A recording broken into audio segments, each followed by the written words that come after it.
I'm still alive, and today I would like to talk about my favorite movie of all time, National Treasure. Well, technically it's this and The Princess Bride, but we're talking about National Treasure today. So if you haven't seen it, go watch it right now on Disney Plus because I'm 100% going to be spoiling it in this video. Now, National Treasure is a movie I've talked about a couple of times on this channel, but I've never done a full video about. So this movie follows Benjamin Gates, who is searching for an ancient treasure that was hidden during the Revolutionary War. The location of the treasure has been lost to time, but there's been a clue that's been handed down through the Gates family for generations that says the secret lies with Charlotte. And everyone in the Gates family has been searching for this their whole lives, but no one has ever gotten even close. All that they've learned in the past 150 years or so is that the Charlotte is a ship, and the movie begins with Ben Gates finally finding the Charlotte in the Arctic Circle. But what changed? What is different about Ben that led him to find this ship? Well, actually, not really anything about him. It's this guy, Riley Poole. Riley is one of many people that Ben partnered up with to help him search for this treasure. He's a tech genius and was able to pinpoint the Charlotte's location using weather patterns.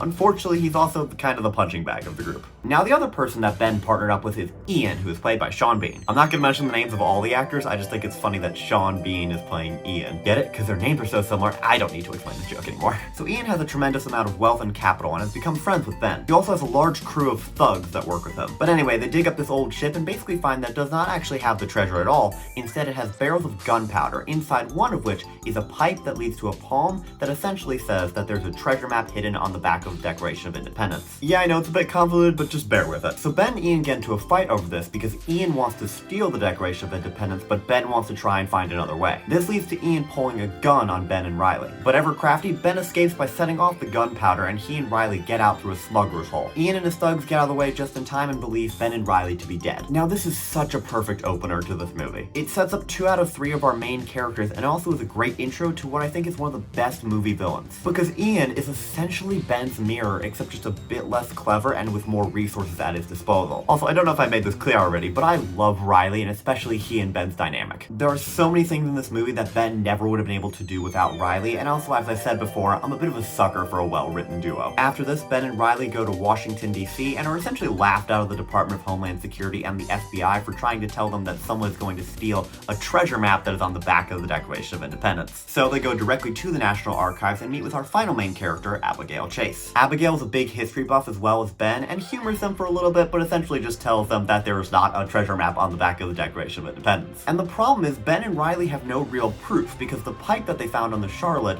Ian has, and the Charlotte itself is blown up. So the two leave, and Ben comes to the conclusion that the only way to stop Ian from stealing the Declaration of Independence is for them to steal the Declaration of Independence themselves. Riley tells him that he is crazy, and essentially explains all the security that surrounds the Declaration of Independence. But Ben says that there's a fault in the security system, which is that the Declaration is not nearly as secure when it is being cleaned. And coincidentally, it will be in the cleaning room at the same night as a charity gala that the archives are holding. At this point, Ben gets Riley on board, at which point they have a very cool preparation montage, and then Ben breaks in and steals the Declaration of Independence. However, at the same time as them, Ian is doing the same thing, having identified the same flaw in the security system. However, they have very different methods. Ben had a more subtle approach where he got Abigail's fingerprints to get access to the cleaning room, whereas Ian just used demolitions to break in from the sewer. And I think that this scene perfectly shows just what's so amazing about this movie. We see Ian as the perfect foil to Ben, a bit of puzzle solving, Riley being the tech genius and shutting off all the right cameras, and then we also end with a nice dose of action as Ian's men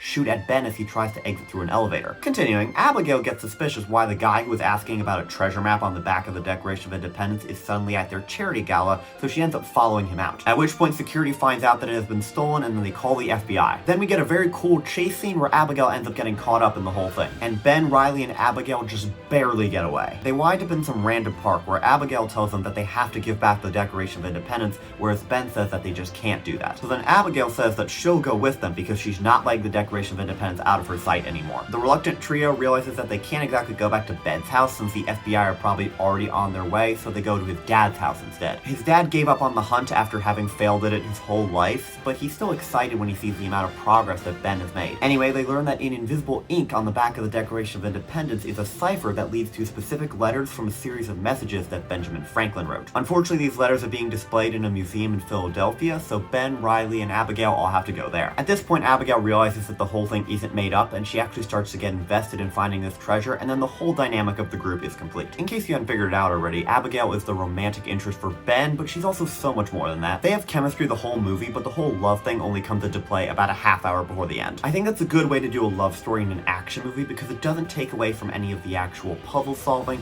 and it also doesn't ruin any of the characters' motivations. For example, Ben doesn't abandon Riley for Abigail or anything. It's just additional nuance between the characters. During the last bit of the story, we also start to see that the FBI are on the group's trail, but they're very hard to track down since they're pretty much constantly moving. When they get to the museum, Riley pays off a random kid to go inside and pick out the right letters for them. Eventually, the kid gives him the necessary clues, and Riley figures out that it leads to the Liberty Bell. But when the kid's picking out the last word, Ian actually shows up, and Riley just barely escapes without him seeing him. So Ian pays the kid $100 to tell him what the last word that Riley said was. The kid tells him, and Ian figures out where the clue points to.